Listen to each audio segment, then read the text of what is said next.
ನಮಸ್ಕಾರ. ಯುವರತ್ನ ವಿಶೇಷ ಕಾರ್ಯಕ್ರಮಕ್ಕೆ ಸ್ವಾಗತ. ನಾನು ಸಿಂಚನ.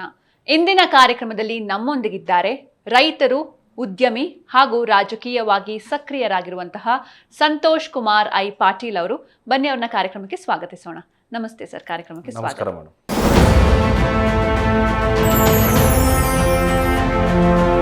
ಸಂತೋಷ್ ಕುಮಾರ್ ಐ ಪಾಟೀಲ್ ಇವರು ಮೂಲತಃ ರೈತಾಪಿ ಕುಟುಂಬದಿಂದ ಬಂದವರು. ಶಿಕ್ಷಣ ಮುಗಿದ್ಮೇಲೆ ತಮ್ಮ ಸ್ವಂತ ಗ್ರಾಮ ಕೋಟಿಹಾಳದಲ್ಲಿ ವ್ಯವಸಾಯ ಆರಂಭಿಸಿದ್ರು.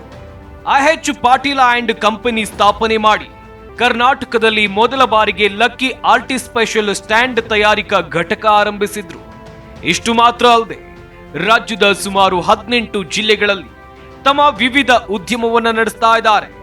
ತುಮ್ಮಿನಕಟ್ಟಿ ಜಿಲ್ಲಾ ಪಂಚಾಯತ್ ಕ್ಷೇತ್ರದಿಂದ ಗೆದ್ದು ರಾಜಕೀಯ ಜೀವನ ಆರಂಭಿಸಿದ್ರು. ಬಿಜೆಪಿ ಪಕ್ಷದ ಜಿಲ್ಲಾ ಕಾರ್ಯದರ್ಶಿಯಾಗಿಯೂ ಸೇವೆ ಸಲ್ಲಿಸಿದ್ರು. ಕಳೆದ 15 ವರ್ಷಗಳಿಂದ IH ಪಾಟೀಲಾಜಿ ಪ್ರತಿಷ್ಠಾನ ಶಿಕ್ಷಣ ಸಂಸ್ಥೆ ವತಿಯಿಂದ ಪಬ್ಲಿಕ್ ಶಾಲೆ ಆರಂಭಿಸಿ ಉತ್ತಮ ಶಿಕ್ಷಣ ನೀಡ್ತಾ ಇದ್ದಾರೆ. ಇವರಿಗೆ Zee Kannada news Yuvaratna award ನೀಡೋಕೆ ನಾವು ಹೆಮ್ಮೆ ಪಡುತ್ತೇವೆ.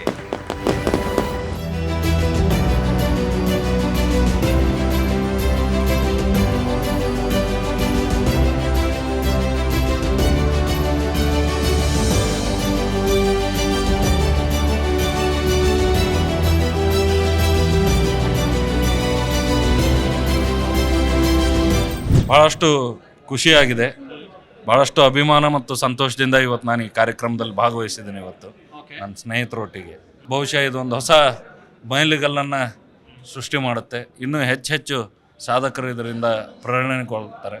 ನನ್ನನ್ನು ಗುರುತಿಸಿ ಈ ಅವಾರ್ಡನ್ನು ನೀಡೋದಕ್ಕೆ ನಾನು ಹೃದಯಪೂರ್ವಕವಾಗಿ ಅಭಿನಂದನೆ ತಿಳಿಸ್ತೇನೆ ಜಿ ಕನ್ನಡ ವಾಹಿನಿಗೆ. ಎಸ್ ಸರ್, ಇನ್ನು ನೀವು ಮೂಲತಃ ಹಾವೇರಿ ಜಿಲ್ಲೆ ರಾಣೆಬೆನ್ನೂರು ತಾಲೂಕಿನ ಕೋಟಿಹಾಳ್ ಗ್ರಾಮದವರು. ಸೊ ನಿಮ್ಮ ಹಿನ್ನೆಲೆ ಹೇಳಿ ಸರ್, ನಿಮ್ಮ ಕುಟುಂಬ, ಬಾಲ್ಯ ಹಾಗೂ ಎಜುಕೇಷನ್ ಬಗ್ಗೆ. ಮೇಡಮ್, ನಾನು ಬೇಸಿಕಲಿ ರೈತಾಪಿ ವರ್ಗದಿಂದ ಕೂಡಿರೋನು. ನಾನು ರಾಣೆಬೆನ್ನೂರು ತಾಲೂಕು ಕೋಟಿಹಾಳ್ ಗ್ರಾಮ ನಂದು. ನಮ್ಮ ತಂದೆಯವರು ದಿವಂಗತ IH ಪಾಟೀಲ್ ಅಂತ, ಈರನಗೌಡ ಹಲ್ಲನಗೌಡ ಪಾಟೀಲ್ ಅಂತ. ಅವರು ಅಖಂಡ ಧಾರವಾಡ ಜಿಲ್ಲಾ ಇದ್ದಾಗ ಜಿಲ್ಲಾ ಪಂಚಾಯಿತಿಯ ಸದಸ್ಯರಾಗಿದ್ದರು, ಸಕ್ರಿಯವಾಗಿ ರಾಜಕಾರಣದಲ್ಲಿದ್ದರು, TDB ಅಧ್ಯಕ್ಷರಾಗಿದ್ದರು. ರೈತಾಪಿ ವರ್ಗಕ್ಕೆ ಸೇರಿರೋದ್ರಿಂದ ರೈತ ಚಟುವಟಿಕೆಯಲ್ಲಿ ಅಗ್ರಿಕಲ್ಚರ್ ಡೆವಲಪ್ಮೆಂಟ್ನ ಸಾಕಷ್ಟು ಆ ಕಾಲದಲ್ಲಿ ನಮ್ಮ ಚಿಕ್ಕಪ್ಪ ಮತ್ತು ಅವರು ಸೇರಿ ಮಾಡಿದರು.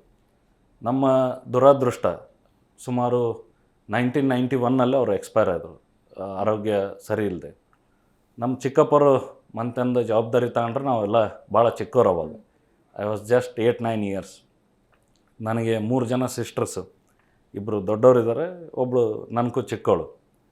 ಅವರು ನಮ್ಮ ಚಿಕ್ಕಪ್ಪ ನಮ್ಮನ್ನೆಲ್ಲ ಬೆಳೆಸಿದರು. ಇವತ್ತಿಗೂ ನಮ್ಮ ತಂದೆ ಕೊರತೆ ಬರೋದ ರೀತಿಯಲ್ಲಿ ಸಂಸ್ಕಾರಗಳನ್ನು ಕೊಟ್ಟು ನಮ್ಮನ್ನೆಲ್ಲ ಬೆಳೆಸ್ತಾ ಬಂದು. ನಂದೆಲ್ಲ ಇಬ್ಬರು ಸಿಸ್ಟರು ಮ್ಯಾರೇಜ್ ಆಯಿತು. ನಾನು ನನ್ನ ಹೈಯರ್ ಎಜುಕೇಷನ್ ಅಂದರೆ ನಂದು ಹೈಸ್ಕೂಲ್ ಎಜುಕೇಷನನ್ನು ಸಂಡೂರು ರೆಸಿಡೆನ್ಷಿಯಲ್ ಸ್ಕೂಲಲ್ಲಿ ಮಾಡಿದೆ, SRS ಅಲ್ಲಿ ಸಂಡೂರಲ್ಲಿ, MY ಗೋರ್ಪಡೆ ಅವ್ರ ಸ್ಕೂಲಲ್ಲಿ. ಅದಾದ ನಂತರ ನಾನು ಧಾರವಾಡಕ್ಕೆ ಬಂದೆ ನನ್ನ PU ಎಜುಕೇಷನ್ಗೆ. First PUC, second PUC Karnataka college. ನನ್ನ ತಂದೆಯವರು ಅಲ್ಲೇ BA ಮಾಡಿ LLB ಮಾಡಿದರು ಕರ್ನಾಟಕ ಲಾ ಕಾಲೇಜಲ್ಲಿ. ಐ ಹ್ಯಾಡ್ ಅ ಡ್ರೀಮ್, ನನಗೆ ಅದೇ ಕಾಲೇಜಲ್ಲಿ ಓದಬೇಕು ಅಂತ ಆಸೆ ಇತ್ತು. ಮತ್ತು ಆ ಕಾಲೇಜ್ಗೆ ಹೋದೆ. First PUC, second PUC commerce ಮಾಡಿ BBAನೂ ಅಲ್ಲೇ ಕರ್ನಾಟಕ ಕಾಲೇಜಲ್ಲೇ ಮಾಡಿದೆ. PGನ ಕರ್ನಾಟಕ ಯೂನಿವರ್ಸಿಟಿಯಲ್ಲಿ ಮಾಸ್ಟರ್ ಇನ್ ಮಾರ್ಕೆಟಿಂಗ್ ಅಂತ ಹೇಳಿ ಮಾಡಿದೆ. So I secured second rank in Karnataka university. ತದನಂತರ ಮೈಕ್ರೋಸಾಫ್ಟ್ಗೆ ನಾನು ಸೇಲ್ಸ್ ಇಂಜಿನಿಯರ್ ಆಗಿ, ಸೇಲ್ಸ್ ಮಾರ್ಕೆಟಿಂಗ್ ಇಂಜಿನಿಯರ್ ಆಗಿ ಜಾಯ್ನ್ ಆಗಿದ್ದೆ. ನನ್ನ ತಾಯಿ, ನನ್ನ ಸಿಸ್ಟರ್ಸ್ ಎಲ್ಲ ನನ್ನ ಜಾಬಿಗೆ ಹೋಗೋಕ್ಕೆ ಕೊಡಲಿಲ್ಲ. ನಾವೆಲ್ಲ ಲ್ಯಾಂಡ್ಲಾರ್ಡ್ಸ್ ಇದ್ವಿ, ನಿನ್ನ ಜವಾಬ್ದಾರಿ ಇದೆ, ಚಿಕ್ಕಪ್ಪ ಒಬ್ಬರೇ, ನೀನು ಮನೆಗೆ ಬಂದೆಲ್ಲ ಜವಾಬ್ದಾರಿ ತಗೋಬೇಕು, ಜವಾಬ್ದಾರಿ ತಗೊಳ್ಳಿ ಅಂತ ನೀನು ಬೆಳೆಸಿದೀವಿ ಹೊರತು ನೀನು ಜಾಬಿಗೆ ಹೋಗಲಿ ಅಂತ ನೀನು ಬೆಳೆಸಿಲ್ಲ ಅಂಥೇಳಿ ಸಾಕಷ್ಟು ಒತ್ತಡ ಹಾಕಿದ ನಂತರ ನಾನು ಜಾಯ್ನ್ ಆಗಿ 1 ತಿಂಗಳಿಗೆ ರೆಸಿಗ್ನೇಷನ್ ಕೊಟ್ಟು ಮನೆಗೆ ಬಂದೆ. ಮನೆಗೆ ಬಂದಾಗ I started with agriculture, sericulture start ಮಾಡಿದೆ, ಮಶ್ರೂಮ್ ಗ್ರೋಯಿಂಗ್ ಸ್ಟಾರ್ಟ್ ಮಾಡಿದೆ. ಅವಾಗೆಲ್ಲ ಸಿರಿಕಲ್ಚರ್ ಹಾರ್ಡ್ಲಿ 60-70 ರುಪೀಸ್ ರಾಣೆಬೆನ್ನೂರಿನಿಂದ ಶಿಡ್ಲಘಟ್ಟಕ್ಕೆ ಬರ್ತಿದ್ವಿ ಮಾರಾಟಕ್ಕೆ, ರೇಷ್ಮೆ ಗೂಡನ್ನು ಮಾರೋಕ್ಕೆ. ಅಷ್ಟೆಲ್ಲ ಕಷ್ಟದ ದಿನಗಳು ಇನಿಷಿಯಲ್ ಸ್ಟೇಜಲ್ಲಿ. ತದನಂತರ ನಾನು ನನ್ನ ಸ್ನೇಹಿತರೆಲ್ಲ ಕೂತ್ಕೊಂಡು ಮಾತಾಡ್ಬೇಕಾದ್ರೆ ಕೃಷಿ ಒಂದೇ ಆದರೆ ಬಹುಶಃ ಎಕನಾಮಿಕಲಿ ಡೆವಲಪ್ ಆಗ್ಲಿಕ್ಕೆ ಸಾಧ್ಯ ಇಲ್ಲ. ಕೃಷಿ ಒಟ್ಟಿಗೆ ವ್ಯಾಪಾರನೂ ಬ್ಲೆಂಡ್ ಮಾಡಿದರೆ ಮಾತ್ರ ಅಗ್ರಿಕಲ್ಚರಲ್ ಡೆವಲಪ್ ಆಗ್ಲಿಕ್ಕೆ ಸಾಧ್ಯ ಇದೆ ಅಂತ ನಾನು ನನ್ನ ಸ್ನೇಹಿತರೆಲ್ಲ ಸೇರ್ಕೊಂಡು ಇಬ್ಬರು ಎಲ್ಲ ಚರ್ಚೆ ಮಾಡಿದ್ವಿ. ಚರ್ಚೆ ಆದ ನಂತರ ನನ್ನ ಸ್ನೇಹಿತರ ಪಾತ್ರ ದೊಡ್ಡದಿದೆ ನನ್ನ ಕರಿಯಲ್ಲ. They are all bureaucrats. ಈಗ ಒಳ್ಳೊಳ್ಳೆ ಹುದ್ದೆಯಲ್ಲಿ ಅವರೆಲ್ಲ ಬ್ಯೂರೋಕ್ರೇಟ್ಸ್ ಇದ್ದಾರೆ. ನಾನು I want to thank them. ನನಗೆ ಆ ಟೈಮಲ್ಲಿ ಅಗ್ರಿಕಲ್ಚರ್ ಮತ್ತು ಬಿಸ್ನೆಸ್ಸನ್ನು ಎರಡೂ ಬ್ಲೆಂಡ್ ಮಾಡಿ ಎಕನಾಮಿಕ್ ಬಿಲ್ಡಪ್ ಮಾಡಬೇಕು ಅಂತ ಅವರೆಲ್ಲ ಮಾರ್ಗದರ್ಶನ ಮಾಡಿದಾಗ ಅಗ್ರಿಕಲ್ಚರ್ ಒಟ್ಟೊಟ್ಟಿಗೆ ಸಣ್ಣ ಉದ್ಯಮ ಸ್ಟಾರ್ಟ್ ಮಾಡಿದೆ. ಫಸ್ಟ್ ರಿಲಯನ್ಸ್ ಮನಿ ಅಂತ ಹೇಳಿ ನಮ್ಮ ಅನಿಲ್ ಅಂಬಾನಿ ಅವ್ರದ್ದು ಇದು ಶೇರ್ ಮಾರ್ಕೆಟ್ ಕಂಪ್ನಿ ಬಂತು. ಆ ರಿಲಯನ್ಸ್ ಮನಿ ನಾರ್ತ್ ಕರ್ನಾಟಕ ನಾನು ಫಸ್ಟ್ ಫ್ರಾಂಚೈಸಿ ಇದ್ದೆ ರಾಣಿಬೆನ್ನೂರಲ್ಲಿ. ದೆನ್ ವಿತ್ ಸಮ್ ರೀಸನ್ಸ್ ಆ ಬಿಸ್ನೆಸ್ ಕೊಲ್ಯಾಪ್ಸ್ ಆಯಿತು. ಸೊ ಎಡಿಬಲ್ ಆಯಿಲ್ ಬಿಸ್ನೆಸ್ಸಿಗೆ ಬಂದ್ವಿ, ಡೀಲರ್ಶಿಪ್ ಬಿಸ್ನೆಸ್ ಸ್ಟಾರ್ಟ್ ಮಾಡೋಣ ಅಂತ. ಆ ಬಿಸ್ನೆಸ್ಸು ಕಾರಣಾಂತರದಿಂದ ಕೊಲ್ಯಾಪ್ಸ್ ಆಯಿತು.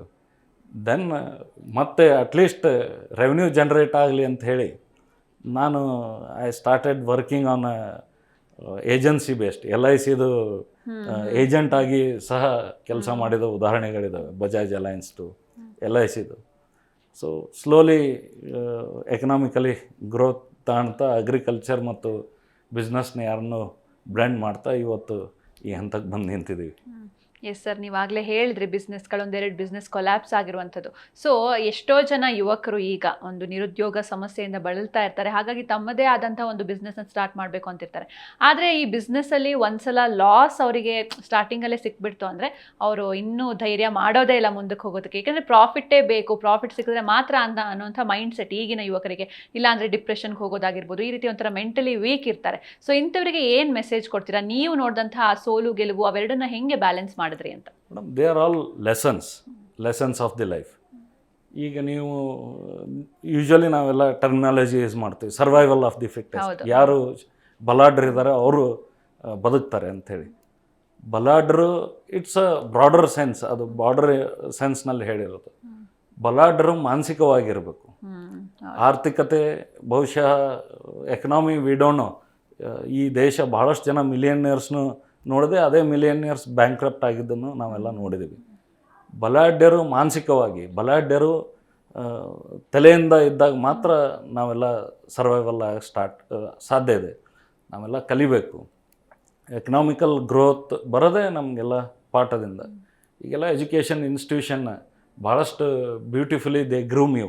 ನೀವು BBA MBA ಈ ಥರದ ಪ್ರೊಫೆಷ್ನಲ್ ಕೋರ್ಸಿಗೆ ಹೋದಾಗ ನಿಮ್ಗೆ ಬ್ಲೇಜರ್ ಗೀಜರ್ ಹಾಕಿಸಿ ನಿಮ್ಗೆ ಅಲ್ಲೇ ಮ್ಯಾನೇಜರ್ಲಿ ಫೀಲ್ ಬರೋಕ್ಕೆ ಸ್ಟಾರ್ಟ್ ಆಗೋ ರೀತಿಯಲ್ಲಿ ನಿಮ್ಗೆ ವ್ಯವಸ್ಥೆಯನ್ನು ಕೊಡ್ತಾರೆ. But that is not true. ನೀವು ಮತ್ತೆ you have to come back, you start from a scratch. ಈ ಎಲ್ಲ ಸೋಲು ಗೆಲುವು ನೋವುಗಳನ್ನು ಉಂಡಾಗ ಮಾತ್ರ ಒಂದು ಹಂತಕ್ಕೆ ಬರಲಿಕ್ಕೆ ಸಾಧ್ಯ ಇದೆ ಅಂತ ನನ್ನ ವೈಯಕ್ತಿಕ ಮನೋಭಾವನೆ. ಎಸ್ ಸರ್, ಇನ್ನು ನೀವು IH ಪಾಟೀಲ್ ಆ್ಯಂಡ್ ಕೋ ಅನ್ನುವಂಥ ಕಂಪ್ನಿ ಕೂಡ ಸ್ಥಾಪಿಸಿದ್ದೀರಾ. ಸೊ ಈ ಕಂಪ್ನಿ ಬಗ್ಗೆ ಹೇಳಿ. ನಾನು actually I am a founder of IH Patil and company. ನನ್ನ ತಂದೆಯವರ ಹೆಸರಿನ ಮೇಲೆ ನಾನು ಉದ್ಯಮವನ್ನು ಸ್ಟಾರ್ಟ್ ಮಾಡಿದೆ. ಈಗ ತಮ್ಗೆ ಆಲ್ರೆಡಿ ಎಕ್ಸ್ಪ್ಲೇನ್ ಮಾಡ್ದಂಗೆ 2-3 ಉದ್ಯಮದಲ್ಲಿ ನಾನು ಫೇಲ್ ಆದೆ. ಆ ಉದ್ಯಮಗಳ ಸೋಲಿನ ಕಹಿ ಘಟನೆಗಳು ನನ್ನ ಜೀವನದ ಒಂದು ಹೊಸ ಆಯಾಮವನ್ನು ಬರೀತು. IH ಪಾಟೀಲ್ ಆ್ಯಂಡ್ ಕಂಪ್ನಿ ಅನ್ನೋ ಒಂದು ಸಣ್ಣ ಉದ್ಯಮವನ್ನು ಸ್ಟಾರ್ಟ್ ಮಾಡಿದೆ. It was a trading, building material trading business ಮಾಡ್ತಾಯಿದ್ವಿ. ನಾನಿವತ್ತು ಬಹುಶಃ ನಮ್ಮ ಮಾಜಿ PWD ಮಂತ್ರಿಗಳಾದಂಥ ದಿವಂಗತ CM ಉದಾಸಿ ಅವ್ರನ್ನ ನಾನು ನೆನೆಸ್ಬೇಕು ಈ ವೇದಿಕೆಯಲ್ಲಿ. ಅವರು he was very creative personality. ನಾನು ಅವಾಗ ಚಿಕ್ಕ ವಯಸ್ಸಿನಲ್ಲೇ ಜಿಲ್ಲಾ ಪಂಚಾಯತಿ ಸದಸ್ಯದ್ದೆ. ಆ ಏಜಲ್ಲಿ ನನಗೆ ಅವರು ಹೇಳ್ತಾಯಿದ್ರು ಯಾವಾಗಲೂ, ನೀ ಎಕನಾಮಿಕಲಿ ಬಿಲ್ಡಪ್ ಆಗ್ತಾ ಜನರ ಸೇವೆ ಮಾಡಬೇಕು. ಮೊದಲೆಲ್ಲ ಎಲ್ಲ ತ್ಯಾಗ ಮಾಡಿ ಜನರ ಸೇವೆಯನ್ನು ಮಾಡ್ತಿದ್ವಿ. ಈಗ both should run hand in hand ಅಂತ. ನಮ್ಮ ಫ್ಯಾಮಿಲಿ ಸಸ್ಟೈನ್ ಆಗೋದು ಅಷ್ಟೇ ಇಂಪಾರ್ಟೆಂಟ್ ಇದೆ. ಸೊ ಅವಾಗ 2011ರಲ್ಲಿ ಹೊಸ ನೀತಿಗಳು ಬಂದವು, ಹೊಸ ಪಾಲಿಸಿಗಳು ಬಂದವು. So he advise me, he guided me. ಈಗ ಕೃತಕ ಮಾಡು ತಯಾರಣ ಮಾಡಬೇಕು, ಆ ಥರದ್ದು ಒಂದು ಘಟಕ ಮಾಡು, 3-4 ರಾಜ್ಯಕ್ಕೆ ಹೋಗುವ, ನಿನಗೊಂದು ಐಡಿಯಾ ಬರುತ್ತೆ ಅಂದಾಗ ನಾನು M-SAND ಪ್ಲ್ಯಾಂಟ್ನ first in the state trial and error ಬೇಸಿಸಲ್ಲಿ ನಾವು ಸ್ಟಾರ್ಟ್ ಮಾಡಿದ್ವಿ. ನನಗೆಲ್ಲ ನಗ್ತಿದ್ರು ಅವಾಗ. ಸಿಕ್ಕಾಬಟ್ಟೆ ಹೇರಳವಾಗಿ ನೈಸರ್ಗಿಕ ಮರಳು ಸಿಗ್ಬೇಕಾರೆ ಯಾರು ಈ ಪುಡಿಯನ್ನು ತಗೋಬೇಕು ಅಂತ ಯೋಚನೆ ಮಾಡ್ತಿದ್ರು. ನಾವು it is 60-70% of the demand ಅದೇ ಫುಲ್ಫಿಲ್ ಮಾಡ್ತಾ ಇದೆ. ನನ್ನ ತಂದೆಯವರ ಹೆಸರು ಮೇಲೆ ಒಂದು ಟ್ರಸ್ಟ್ ಮಾಡಿದ್ವಿ, ಆಯಚ್ ಪಾಟೀಲ್ ಜಿ ಪ್ರತಿಷ್ಠಾನ ಅಂತ. ಹೆತ್ತಡಲು ಪಬ್ಲಿಕ್ ಸ್ಕೂಲ್ ಅಂತ ಸ್ಕೂಲ್ ಸ್ಟಾರ್ಟ್ ಮಾಡಿದ್ವಿ. It is 12 years. ನನ್ನ ಎಲ್ಡರ್ ಸಿಸ್ಟರ್ ಅದನ್ನ ಅಡ್ಮಿನಿಸ್ಟ್ರೇಷನ್ನು ನೋಡ್ತಾರೆ. ಸೊ ಆ 12 ಇಯರ್ಸಲ್ಲಿ ನಮ್ಮ ಕ್ಲಸ್ಟರಲ್ಲೇ ಈಗ ನಂಬರ್ 1 ಇದೀವಿ.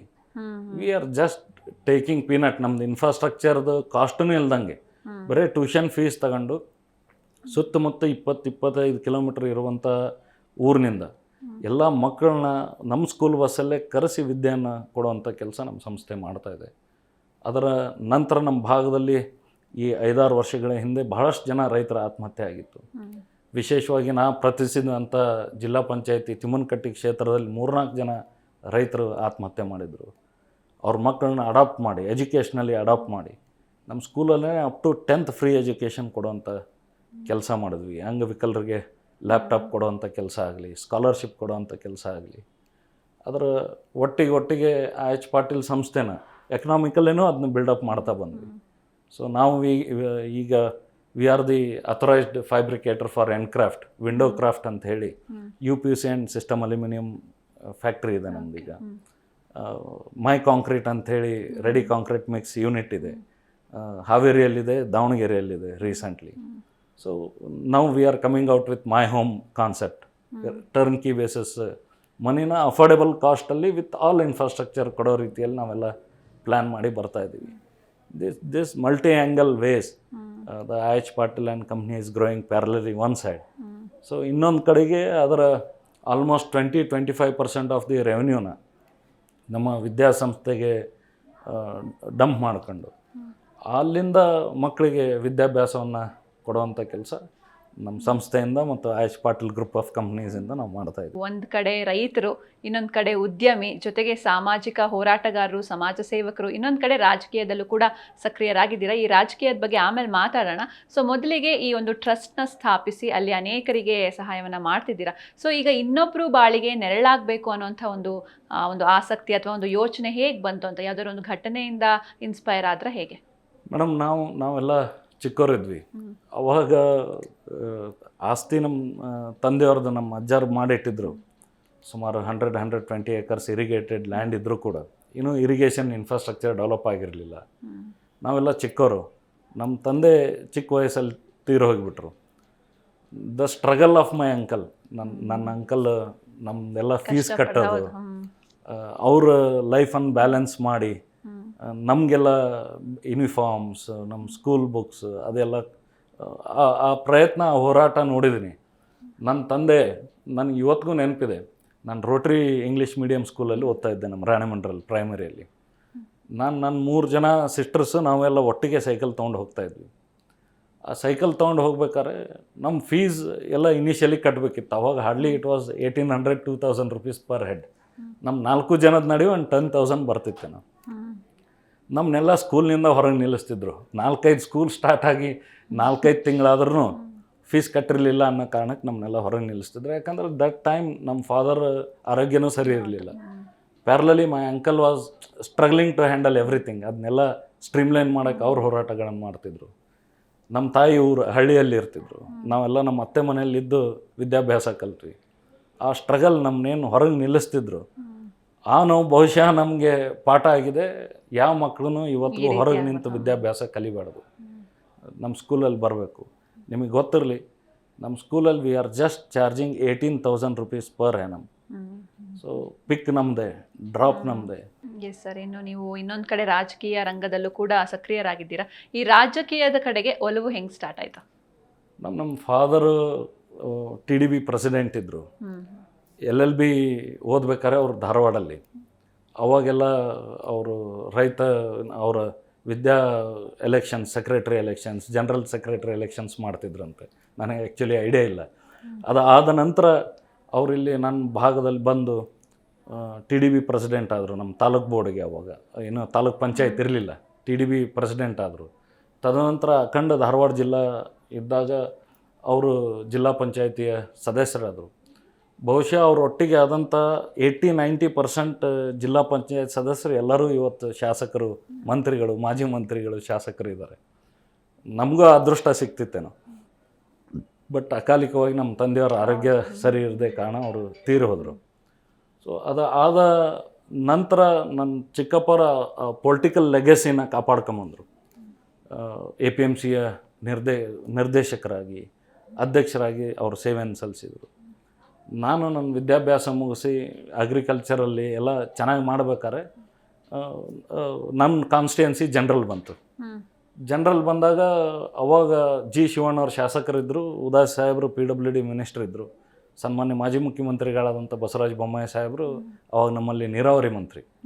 ಅವು 3 ಜನ ಸೇರಿ ನಮ್ಮ ಚಿಕ್ಕಪ್ಪರಿಗೆ ಹೇಳಿದರು, ಇಲ್ಲ ನೀವು ಜಿಲ್ಲಾ ಪಂಚಾಯತಿ ಕಂಟೆಸ್ಟ್ ಮಾಡಿರಿ. ಅವಾಗ ನಮ್ಮ ಚಿಕ್ಕಪ್ಪರು ಹೇಳಿದ ಮಾತು ನನಗೆ ಇನ್ನೂ ನೆನಪಿದೆ. ಇಷ್ಟೆಲ್ಲ ಹೋರಾಟಗಳನ್ನು ಮಾಡಿದ್ದು ನನ್ನ ಮಗನ ಮೇಲೆತ್ತಕ್ಕೆ, ಅವನ ಭವಿಷ್ಯಕ್ಕಾಗಿ, ಇನ್ಮೇಲೆ he will take a charge ಅಂತ ಅವರು ನಮ್ಮ ಚಿಕ್ಕಪ್ಪರ ವಾದ. ನಮ್ಮ 3 ಜನ ಲೀಡರ್ಸ್ ವಾದ, ಇಲ್ಲ ಅವ್ನು ಇನ್ನೂ ಭಾಳ ಚಿಕ್ಕ ವಯಸ್ಸು, ಈಸ್ ಜಸ್ಟ್ 26-27, ಈ ಏಜಿಗೆ ಕಷ್ಟ ಸಾಧ್ಯ ಅಲ್ಲಿ ನೋಡ್ರಿ. ಯಾಕಂದರೆ it was a dominant constituency for Congress. So ಕಷ್ಟ ಸಾಧ್ಯ, ಬೇಡ, ಇನ್ನು ಮತ್ತೊಂದು ಸಲ ಯೋಚನೆ ಮಾಡಿ ಅಂತ. ಅವಾಗಿಲ್ಲ ನಮ್ಮ ಚಿಕ್ಕಪ್ಪರು ಭಾಳ, ಹಿ ವಾಸ್ ವೆರಿ ಕ್ಲಿಯರ್, ನಂದೇನಿಲ್ಲ, ನಾನು ಪೊಲಿಟಿಕಲಿ ಸೈಡ್ಲೈನ್ ಆಗ್ತಾಯಿದ್ದೀನಿ, ಎಲ್ಲ ಚಾರ್ಜ್ ನನ್ನ ಮಗಗೆ ಕೊಡ್ತೀನಿ ಅಂತ ಹೇಳಿ ಹಿ ಗಿವ್ ಮಿ ಅ ಅಪಾರ್ಚುನಿಟಿ. ನಾನು ವಿಶೇಷವಾಗಿ ಬೊಮ್ಮಾಯಿ ಅವ್ರಿಗೆ, ಉದಾಸ್ ಸಾಹೇಬ್ರಿಗೆ, ಶಿವಣ್ಣವ್ರನ್ನೇ ಈ ಸಂದರ್ಭದಲ್ಲಿ ನೆನೆಸ್ತೀನಿ. ನನಗೆ ಅತಿ ಚಿಕ್ಕ ವಯಸ್ಸಲ್ಲಿ, ಸ್ಪೆಷಲಿ ಭಾರತೀಯ ಜನತಾ ಪಾರ್ಟಿ ಟಿಕೆಟ್ ಕೊಟ್ಟು ಅತ್ಯಂತ ಚಿಕ್ಕ ವಯಸ್ಸಲ್ಲಿ, ನಾನು 27 years when I was ZP member, ಆ ಏಜ್ಗೆ ನಂಗೆ ಜಿಲ್ಲಾ ಪಂಚಾಯತ್ ಸದಸ್ಯನ ಮಾಡಿದರು. ಸ್ಥಾಯಿ ಸಮಿತಿಯ ಅಧ್ಯಕ್ಷನಾಗಿ ಕೆಲಸ ಮಾಡಿದೆ 3-4 ವರ್ಷ. ಜಿಲ್ಲೆಯ ಯೋಜನಾ ಸಮಿತಿಯ ಸದಸ್ಯನಾಗಿದ್ದೆ. They give us a fantastic opportunities. So ಕಾರಣಾಂತರದಿಂದ ನಾನು ಮತ್ತೆ NWKSRTCಯ ನಿರ್ದೇಶಕನಿದ್ದೆ ಬಸವರಾಜ ಬೊಮ್ಮಾಯಿ ಸಾಹೇಬರು ಮುಖ್ಯಮಂತ್ರಿ ಇದ್ದಾಗ. ಅವರ ಅವಧಿ ಮುಗಿದ ನಂತರ ದೇರ್ ವಾಸ್ ಅ ವ್ಯಾಕ್ಯೂಮ್. ಜನರ ಆಶೋತ್ತರ ಮತ್ತು ಆಡಳಿತದ ನಡುವೆ ವ್ಯತ್ಯಾಸ ಇತ್ತು. So I wanted to fill that. ನಾನು ಆ ವ್ಯಾಕ್ಯೂಮನ್ನು ಫಿಲ್ ಮಾಡಬೇಕು ಅನ್ನೋ ಕನಸು ಅಂದ್ಕೊಂಡೆ. ಇವತ್ತಿಗೂ ಆ ಕನಸು ಜೀವಂತಿದೆ. ಸೊ ನಾನು ಅಸೆಂಬ್ಲಿ ಎಲೆಕ್ಷನ್ ಕಂಟೆಸ್ಟ್ ಮಾಡಬೇಕು ಅಂತ ಡಿಸೈಡ್ ಮಾಡಿದೆ. ಕಾರಣಾಂತರದಿಂದ ಪಕ್ಷದಿಂದ ನನಗೆ ಟಿಕೆಟ್ ಸಿಗಲಿಲ್ಲ. ಅದಾದ ನಂತರ ನವಯುಗ ಅನ್ನುವ ಪ್ಲ್ಯಾಟ್ಫಾರ್ಮಲ್ಲಿ ಇಂಡಿಪೆಂಡೆಂಟಾಗಿ ಹೋಮ್ವರ್ಕ್ ಸ್ಟಾರ್ಟ್ ಮಾಡಿದೆ. ನನ್ನದೇ ಆದಂಥ ನನ್ನ ಕಾನ್ಸ್ಟಿಟ್ಯೂನ್ಸಿಗೆ ಪ್ರಣಾಳಿಕೆಯನ್ನು ಬಿಡುಗಡೆ ಮಾಡಿದೆ. ನಾನು ಈ ಕಾನ್ಸ್ಟಿಟ್ಯೂನ್ಸಿಗೆ ಏನು ಮಾಡ್ತೇನೆ, ಐ ಆಮ್ ಎಜುಕೇಟೆಡ್, ನಾನು ಡಬಲ್ ಡಿಗ್ರಿ ಆಗಿ ನಾನು ರೆವಲ್ಯೂಷನ್ ಥರನು ಬೇರೆಯವ್ರಂಗೆ ಹಾಗೆ ಹೋಗಕ್ಕೆ ಬರಲ್ಲ. ನಾನು I should go with a reason ಜನರ ಹತ್ರ. ಸೊ ಆ ಕಾರಣಗಳನ್ನು ಇಟ್ಕೊಂಡು ಬಂದೆ. ಎಜುಕೇಷನ್ ಇರ್ಬೋದು, ಆರೋಗ್ಯ ಇರ್ಬೋದು, ಅಗ್ರಿಕಲ್ಚರ್ ಇರ್ಬೋದು, ಈ ಥರ ಹಲವಾರು ಯೋಜನೆಗಳನ್ನು 134 ಅಂಶಗಳನ್ನು ಒಳಗೊಂಡ ಪ್ರಣಾಳಿಕೆಯನ್ನು ಬಿಡುಗಡೆ ಮಾಡಿದೆ. ಇಫ್ ಯು ಗೋ ಬ್ಯಾಕ್ ನನ್ನ ಪ್ರಣಾಳಿಕೆ ನೀವು ಚೆಕ್ ಮಾಡಿದರೆ, ಈ ಸೆಲ್ಫ್ ಹೆಲ್ಪ್ ಗ್ರೂಪ್ ಏನೀಗ ಇಶ್ಯೂ ಆಗ್ತಾ ಇದೆ, ಇಂಟ್ರೆಸ್ಟ್ ಇಶ್ಯೂ, ರಿಪೇಮೆಂಟ್ ಆಗ್ತಾ ಇಲ್ಲ, that was been addressed at that time. ಅವತ್ತನೇ ನಾನು ಪ್ರಣಾಳಿಕೆಯಲ್ಲಿ ಪ್ರಾಮಿಸ್ ಮಾಡಿದ್ದೆ, ಸೆಲ್ಫ್ ಹೆಲ್ಪ್ ಗ್ರೂಪ್ ನಮ್ಮನ್ನೆಲ್ಲ ಸುಲಿಗೆ ಮಾಡ್ತಾಯಿದೆ, ನೀವು at the rate of 12 unsecured loan ನಮ್ಮ ಜನರಿಗೆ ಸಿಗಬೇಕು, ಆ ರೀತಿಯಲ್ಲಿ ನಾವೆಲ್ಲ ಹೋರಾಟ ಮಾಡೋಣ ಅಂತ. ಈ ಥರ ಹಲವಾರು ಯೋಜನೆಗಳ ಇನ್ನೂ ಜೀವಂತಿದ್ದಾವೆ. ಬಹುಶಃ ಮುಂದೆ ನನಗೆ ಅವಕಾಶ ಸಿಕ್ಕರೆ ಅವನ್ನೆಲ್ಲವನ್ನೂ ಇಂಪ್ಲಿಮೆಂಟ್ ಮಾಡುವಂಥ ಪ್ರಾಮಾಣಿಕ ಪ್ರಯತ್ನ ಮಾಡ್ತೀನಿ. S sir. ಇನ್ನು ಒಂದು ಕಡೆ ಈ ರಾಜಕೀಯ, ಇನ್ನೊಂದು ಕಡೆ ಉದ್ಯಮ, ಇನ್ನೊಂದು ಕಡೆ ಕೃಷಿ, ಇನ್ನೊಂದು ಕಡೆ ಸಮಾಜ ಸೇವೆ. ಸೊ ಈ ಎಲ್ಲ ಕ್ಷೇತ್ರಗಳನ್ನು ಕಂಪೇರ್ ಮಾಡಿದ್ರೆ ನಿಮಗೆ ಯಾವ ಕ್ಷೇತ್ರ ಹೆಚ್ಚು ತೃಪ್ತಿ ಕೊಟ್ಟಿದೆ ಅಂತ? ನನಗೆ ಪ್ರಾಮಾಣಿಕವಾಗಿ ಹೇಳಬೇಕಂದ್ರೆ ಕೃಷಿ ಭಾಳ ತೃಪ್ತಿ ಕೊಟ್ಟಿದೆ. So you get up at 5, ಕೆಲಸ ನೋಡ್ತೀರಿ, ಮನೆಗೆ ಬರ್ತೀರಿ, ಊಟ ಮಾಡ್ತೀರಿ, ಮತ್ತೆ ನಾಳಿದ್ದು ಪ್ಲ್ಯಾನ್ ಮಾಡ್ತೀರಿ, ಸಾಯಂಕಾಲ ಎಲ್ಲ ಫ್ಯಾಮಿಲಿ ಒಟ್ಟಿಗೆ ಇರ್ತೀರಿ, ಮುಗೀತು, ಡೇ ಎಂಡೆಡ್. ಬಟ್ ಉದ್ಯಮ it is always a urge, ನೀವು ಹೊಸದು ಮಾಡಬೇಕು, ಇನ್ನೂ ಮುಂದುವಯ್ಬೇಕು. ಅದು ನಮ್ಮಲ್ಲಿ to be very frank, when I started the business, ನಾನು ಉದ್ಯಮನ ಸ್ಥಾಪನೆ ಮಾಡಿದಾಗ 2 ಮೆಂಬರ್ಸ್ನಿಂದ ಸ್ಟಾರ್ಟ್ ಮಾಡಿದ್ವಿ. Today we have 250 employers. ಇವತ್ತು ನಮ್ಮಲ್ಲಿ 250 ಜನ ಎಂಪ್ಲಾಯರ್ಸ್ ಇದ್ದಾರೆ. ಸೊ ಅದು ಇನ್ನೂ 2,500 ಮಾಡಬೇಕು ಅನ್ನೋ ಆಸೆ, ಆ ಹಂಬಲ ಒಬ್ಬ ಉದ್ಯಮಿದಾರನಿಗೆ ಯಾವತ್ತೂ ಅದು ಇರುತ್ತೆ. ಕೃಷಿ ಹಂಗಿಲ್ಲ, ತೃಪ್ತಿದಾಯಕವಾದ ಜೀವನ. ನೀವು ಸಮಾಜ ಸೇವೆಗೆ ಬಂದರೆ ಇಟ್ ಈಸ್ ಆಲ್ವೇಸ್ ನೀವು ಎಷ್ಟು ಜನರ ಸೇವೆ ಮಾಡ್ತೀರಿ, ಎಷ್ಟು ಅಡ್ರೆಸ್ ಮಾಡ್ತಾ ಹೋದ್ರೂ ಒಂದು ಕಡೆಗೆ ನೋವಾಗುತ್ತೆ, ಇನ್ನೊಂದು ಕಡೆಗೆ ಜನರ ಕಷ್ಟದಲ್ಲಿರುವಂಥದ್ದನ್ನು ನೋಡಿ ಅಡ್ರೆಸ್ ಮಾಡ್ತೀವಿ. ಸೊ ಈ ಅಂದರೆ ಫೇಕ್ ಮುಖವಾಡದ ಕಷ್ಟಗಳು ಇತ್ತೀಚಿನ ದಿನದಲ್ಲಿ ಅದು ಮಾರ್ಕೆಟಿಂಗ್ ಆಗ್ತಾ ಇದೆ. ಸೊ ಅದನ್ನು ಅಡ್ರೆಸ್ ಮಾಡೋದು ಸ್ವಲ್ಪ ಕಷ್ಟ ಆಗ್ತಾ ಇದೆ. ಈ ಹೆಲ್ಪ್ ಮಾಡೋಕ್ಕೆ ಮನಸ್ಸಿರುತ್ತೆ, ಈ ಮುಖವಾಡದ ಕಷ್ಟಗಳನ್ನು ನೋಡಿ ನೋಡಿ ಜನಕ್ಕೆ ಯಾರಿಗೆ ಹೆಲ್ಪ್ ಮಾಡಬೇಕು ಯಾರಿಗೆ ಬಿಡಬೇಕಂತ ಕನ್ಫ್ಯೂಷನ್ನಲ್ಲಿದೆ. ಹಲವಾರು ಸಂಘ ಸಂಸ್ಥೆಗಳು ನಿಮ್ಮ ಈ ಒಂದು ಸಾಧನೆಯನ್ನು ನೋಡಿ ಗೌರವಿಸಿರ್ತಾರೆ. ಸೊ ಈ ಕುರಿತಾಗಿ ಹಂಚ್ಕೊಳ್ಳೋದಾದ್ರೆ ಮೇಡಮ್, ನಾನು I am the authorised dealer for Ayush fuels ಇದ್ದೀನಿ. ಸೊ ಲಾಸ್ಟ್ ಇಯರ್ ನಂದು ಗದಗ್ ಝೋನ್ ಬರುತ್ತೆ. ಆ ಝೋನಲ್ಲೇ we are the highest seller of HSD, ಡೀಸೆಲ್ನ ಹೈಯೆಸ್ಟ್ ಸೇಲ್ ಮಾಡಿದ್ವಿ, which is in rural area. Okay. So ನನಗೆ ಶಿಕ್ಷಣ ಪ್ರೇಮಿ ಪ್ರಶಸ್ತಿ ಬಂದಿದೆ ವಿಶ್ವೇಶ್ವರಯ್ಯ ವಿದ್ಯಾನಿಕೇತನ ಟ್ರಸ್ಟ್ನಿಂದ. ಸೊ ಈ ಥರ ಹಲವಾರು ಪ್ರಶಸ್ತಿಯನ್ನು ಅವಕಾಶಗಳನ್ನು ಮಾಡಿಕೊಟ್ಟಿದ್ದಾರೆ. So I thank even G Kannada ಇವತ್ತು ನಮ್ಗೆ ಈ ಥರದ ವೇದಿಕೆಯನ್ನು ಕೊಟ್ಟು ಅಟ್ಲೀಸ್ಟ್ ಸಮಾಜಕ್ಕೊಂದು ಮೆಸೇಜ್ ಕೊಡುವಂಥ ಕೆಲಸ ನಿಮ್ಮಿಂದ ಆಗ್ತಾಯಿದೆ. ಸರ್, ಇನ್ನು ನೀವು ಸಾಧಕರಾಗಿ ಈ ಸ್ಥಾನದಲ್ಲಿ ಕೂತಿದ್ದೀರಾ. ಸೊ ನಿಮ್ಮ ಫ್ಯಾಮಿಲಿಯವರು ಹಾಗೆ ನಿಮ್ಮ ಫ್ರೆಂಡ್ಸ್ಗೆ ನಿಮ್ಮ ಮೇಲೆ ಎಷ್ಟು ಹೆಮ್ಮೆ ಇದೆ ಅಂತ? ನನ್ನ ಫ್ಯಾಮಿಲಿ ಆ್ಯಕ್ಚುಲಿ ನಿಮ್ಗೆ ಹೇಳಬೇಕಂದ್ರೆ ನನ್ನ ಮನೇಲಿ ಯಾರಿಗೂ ಗೊತ್ತಿಲ್ಲ ನಾನು ಇವತ್ತು ಈ ವೇದಿಕೆಗೆ ಬಂದಿರೋದು. So I just want to see their reactions when they see me in the TV. So ಬಹುಶಃ ಇವತ್ತು ನನ್ನ ತಾಯಿಗೂ ಗೊತ್ತಿಲ್ಲ ನಾನೇನೋ ಬೆಂಗಳೂರಲ್ಲಿ ನಂದು ಏನೋ ಕೆಲಸ ಇದೆ ಅಂತ ಬಂದಿದ್ದೀನಿ. It will be a surprise for her. ನನ್ನ ಸ್ನೇಹಿತರನ್ನ ಯಾವತ್ತೂ ಬಿಟ್ಟು ನಾನು ಏನು ಕೆಲಸ ಮಾಡಿಲ್ಲ. ನಾಳೆ ನನ್ನ ಸ್ನೇಹಿತರಿಗೂ ಬರೋಕ್ಕೆ ಹೇಳಿದ್ದೀನಿ, ಏನೋ ಒಂದು ಭಾಳ ಇಂಪಾರ್ಟೆಂಟ್ ಕೆಲಸ ಇದೆ, ನಾಳೆ ಬರ್ರಿ ಅಂತ. I think they will be happy. ಅವರೇ ನನ್ನ ಸ್ನೇಹಿತರ, ನನ್ನ ಪೇರೆಂಟ್ಸ್ ಭಾಳಷ್ಟು ಸ್ಯಾಕ್ರಿಫೈಸಸ್ ಇದ್ದಾವೆ ನನ್ನ ಬೆನ್ನ ಹಿಂದೆ. ವಿಶೇಷವಾಗಿ ನನ್ನ 4-5 ಜನ ಸ್ನೇಹಿತರು ನನ್ನ ಬೆನ್ನ ಹಿಂದೆ ಯಾವತ್ತು ಸರಿ ತಪ್ಪು ನನ್ನ ಚುನಾವಣೆಯಲ್ಲಿ literally they work like day and night ಕೆಲಸ ಮಾಡಿ ಸಂತೋಷ್ ಪಾಟ್ಲಿಗೆ ಒಂದು ಇಮೇಜ್ ಕೊಡುವ ವ್ಯವಸ್ಥೆಯನ್ನು ಮಾಡಿದ್ದಾರೆ. ಬಹುಶಃ ನಾಳೆ ಅವ್ರಿಗೂ ಸರ್ಪ್ರೈಸ್ ಇದೆ. ಸರ್, ಇನ್ನು ನೀವೊಬ್ಬರು ಯೂತ್ ಐಕಾನ್ ಆಗಿ ಹೊರಹೊಮ್ಮಿದ್ದೀರಾ. ಸೊ ಸಾಕಷ್ಟು ಈಗಿನ ಯುವ ಜನತೆ ಒಂದು ಉದ್ಯಮವನ್ನು ಸ್ಟಾರ್ಟ್ ಮಾಡಬೇಕು ಅಂತಿರ್ತಾರೆ. ಸೊ ಅಂಥವ್ರಿಗೆ ಏನು ಮೆಸೇಜ್ ಕೊಡ್ತೀರಾ? ಮೇಡಮ್, ನಾನು ನನ್ನ ಸ್ನೇಹಿತರಿಗೆ ತಮ್ಮ ವೇದಿಕೆ ಮುಖಾಂತರ ಹೇಳೋಕ್ಕೆ ಇಷ್ಟಪಡ್ತಾ ಇದ್ದೀನಿ. ಫಸ್ಟು ಯು ರೀಡ್ ಥರೋಲಿ, ವಿಷಯಗಳನ್ನು ಸಂಗ್ರಹಣೆ ಮಾಡಿ. ನಮ್ಮ ಈಗಿನ ಯುವಕರು ಏನಾಗಿದ್ದಾರೆ ಅಂದರೆ ವಾಟ್ಸಪ್ಪಲ್ಲಿ ಒಂದು ಮೆಸೇಜ್ ಬರುತ್ತೆ, ಅದನ್ನು ಓದ್ತಾರೆ, ದಟ್ ಈಸ್ ಫೈನಲ್. ಅದ್ರ ಹಿಂದೇನಿತ್ತು ಮುಂದೇನಿತ್ತು ಐಡಿಯಾ ಇಲ್ಲ. ಫೇಸ್ಬುಕ್ಕಲ್ಲಿ ಒಂದು ಲಿಟ್ರೇಚರ್ ಬರುತ್ತೆ, whether it is authenticated or not ಗೊತ್ತಿಲ್ಲ, ಬಂತು ಅವ್ರಿಗೆ ಇಷ್ಟ ಆಯಿತು, ಮುಗಿದೋಗ್ಬಿಡ್ತು. ನಿಮ್ಗೆ ಎಷ್ಟೋ ಜನಕ್ಕೆ ನಮ್ಮ ಇತ್ತೀಚಿನ ಯುವಕರಿಗೆ ನೀವು ಕೇಳಿದರೆ ಐಡಿಯಾನೇ ಇಲ್ಲ. ಎಡಪಂಥಿ ಚಿಂತನೆಗಳು, ಬಲಪಂಥಿ ಚಿಂತನೆಗಳು, ಸಹಜ ಚಿಂತನೆಗಳು, ಎದರ ಬಗ್ಗೆನೂ ನಮ್ಮ ಯುವ ಪೀಳಿಗೆಗೆ ಅದರ ಐಡಿಯಾ ಇಲ್ಲ. ನಿಮ್ಮ ವೇದಿಕೆ ಮುಖಾಂತರ ನಮ್ಮ ಸ್ನೇಹಿತರಿಗೆ, ಯುವ ಮಿತ್ರರಿಗೆ ನಾನು ರಿಕ್ವೆಸ್ಟ್ ಮಾಡ್ತೀನಿ, ನೀವೆಲ್ಲ ಫಸ್ಟ್ ಅಧ್ಯಯನ ಕಲೀರಿ. What is right and what is wrong. Finally call has to be taken by you. ನೀನು ಡಿಸಿಷನ್ ಮಾಡಬೇಕು. ಅದಕ್ಕೆ ಅಧ್ಯಯನ ಇದ್ದರೆ ನಿನಗೆ ಡಿಸಿಷನ್ ಮಾಡೋಕ್ಕೆ ಈಸಿ ಆಗುತ್ತೆ. ಇನ್ನು ನಿಮ್ಮ ಮುಂದಿನ ಗುರಿ, ಫ್ಯೂಚರ್ ಪ್ಲ್ಯಾನ್ಸ್ ಅಂತ ಏನು ಇಟ್ಕೊಂಡಿದ್ದೀರಾ ಸರ್? ಮೇಡಮ್, ನಾವು IH ಪಾಟೀಲ್ ಆ್ಯಂಡ್ ಕಂಪ್ನಿನ ಭಾಳ ಎತ್ತರಕ್ಕೆ, ನಿಮ್ಗೆ ಆಗಲೇ ನಾನು ನರೇಟ್ ಮಾಡ್ದಂಗೆ almost 2500 employers. It should be recognised in top, at least ಕರ್ನಾಟಕದಲ್ಲಿರುವಂಥ ಟಾಪ್ ಕಂಪ್ನೀಸಲ್ಲಿ IH Patil group of companies represent ಆಗಬೇಕು. ಆ ಲೆವೆಲ್ಗೆ ಈ ಉದ್ಯಮನ ತಗೊಂಡು ಹೋಗಬೇಕು ಅನ್ನೋ ಕನಸಿದೆ ನಂದು. ನನ್ನ MBA ಯಲ್ಲೂ ನಾನು ಮಾರ್ಕೆಟಿಂಗ್ ನನ್ನ specialisation. Since then I have a dream to build a entrepreneurship. So ನನಗೆ ಭಾಳ ಸಂತೃಪ್ತಿ ಇದೆ ಮತ್ತು ನನ್ನ ಗುರಿ ಭಾಳ ಸ್ಪಷ್ಟವಾಗಿದೆ. ಒಂದು ದೊಡ್ಡ ಎಂಪೈರ್ ಕಟ್ಟಬೇಕು ಅನ್ನೋ ಕನಸಿದೆ. ಬಹುಶಃ ಮುಂದಿನ ದಿನದಲ್ಲಿ ಅದನ್ನು ತಮ್ಮೆಲ್ಲರ ಸಹಕಾರದಿಂದ, ನನ್ನ ಸ್ನೇಹಿತರ ಸಹಕಾರದಿಂದ ಅದನ್ನ ಸಾಧಿಸ್ತೀನಿ. ಹಾಗೆ ಸರ್, ಇನ್ನು ಇಷ್ಟೆಲ್ಲ ಸಾಧನೆಯನ್ನು ಮಾಡೋದಕ್ಕೆ ನಿಮಗೆ ರೋಲ್ ಮಾಡೆಲ್ ಯಾರು sir? Role model there are ಭಾಳಷ್ಟು ಜನ ಇದ್ದಾರೆ ಮೇಡಮ್. ಬಹುಶಃ ನಾವು ನನ್ನ ವೈಯಕ್ತಿಕವಾಗಿ ಅಚೀವ್ಮೆಂಟ್ ಮಾಡದಿರೋ ಭಾಳಷ್ಟು ಜನ ರೋಲ್ ಮಾಡೆಲ್ ಆಗಿ ನಾವೆಲ್ಲ ನೋಡಿದ್ದೀವಿ. ಬಟ್ ನನಗೆ ಯಾರು ಕಳ್ಕೊಂಡಿರೋ ನೋಡಿ ಅದನ್ನು ಗಳಿಸ್ಬೇಕಂತ ಹೋರಾಟಗಳನ್ನು ಮಾಡಿರೋನ್ನ. ಸೊ ನನಗೆ ಮಾರ್ಗದರ್ಶಕರು ಬಹಳಷ್ಟು ಜನ ಇದ್ದಾರೆ. ರಾಜಕೀಯವಾಗಿ ನಮ್ಮ ಪ್ರೊಫೆಸರ್ಸ್ ಇರಲಿ, ನನ್ನ ಸ್ನೇಹಿತರು ಇರಲಿ, ಹೂ always been with me, ideologies, ನನ್ನ ಕಸಿನ್ಸ್ ಇರಲಿ.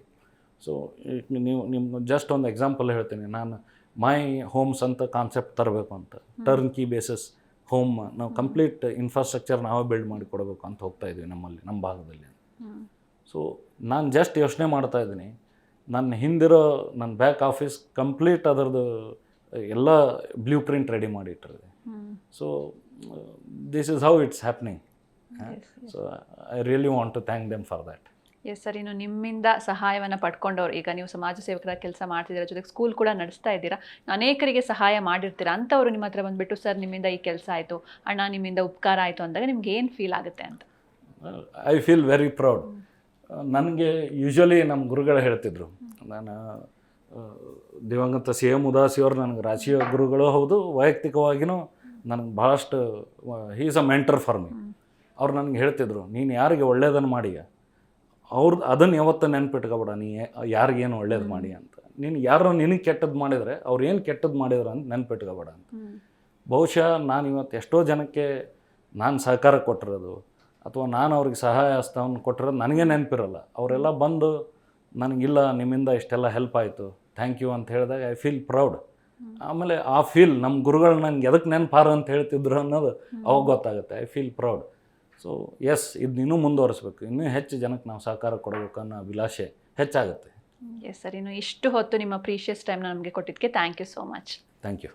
ಎಸ್, ನೋಡಿದ್ರಲ್ವಾ ವೀಕ್ಷಕರೇ, ಶ್ರೀಯುತ ಸಂತೋಷ್ ಕುಮಾರ್ ಐ ಪಾಟೀಲ್ ಅವರ ಸಾಧನೆಯ ಬದುಕು ಹೇಗಿತ್ತು ಅಂತ, ಅವರ ಮುಂದಿನ ಜೀವನಕ್ಕೆ ಶುಭವಾಗಲಿ ಅಂತ ಹಾರೈಸ್ತಾ ಇವತ್ತಿನ ಸಂಚಿಕೆಯನ್ನು ಮುಗಿಸೋಣ.